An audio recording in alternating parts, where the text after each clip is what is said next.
സംസ്ഥാനത്ത് വോട്ടെടുപ്പിന് ഇനി 3 നാൾ മാത്രം. അവസാനവട്ട പ്രചാരണത്തിലേക്ക് കടന്നിരിക്കുകയാണ് മുന്നണികൾ. ഓരോ പാർട്ടിയിലെയും കേന്ദ്ര നേതാക്കളടക്കം കേരളത്തിലെത്തി പ്രചാരണത്തിൽ പങ്കാളിയാവുന്നു. നാളെയാണ് കൊട്ടിക്കലാശം.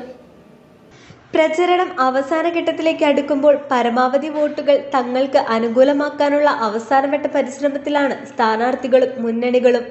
കനത്ത വേനൽ ചൂടിലും തളരാതെ അവസാനവട്ട പ്രചാരണത്തിലേക്ക് കടന്നിരിക്കുകയാണ് മുന്നണികൾ.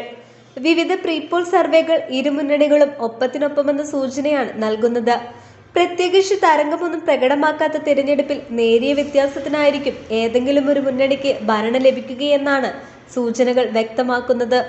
ഭരണവിരുദ്ധ വികാരമില്ലെന്ന സൂചന ഇടതു ക്യാമ്പിന് ആത്മവിശ്വാസം പകരുമ്പോൾ അടിയൊഴുക്കുകളിലാണ് UDF ക്യാമ്പിന് പ്രതീക്ഷ.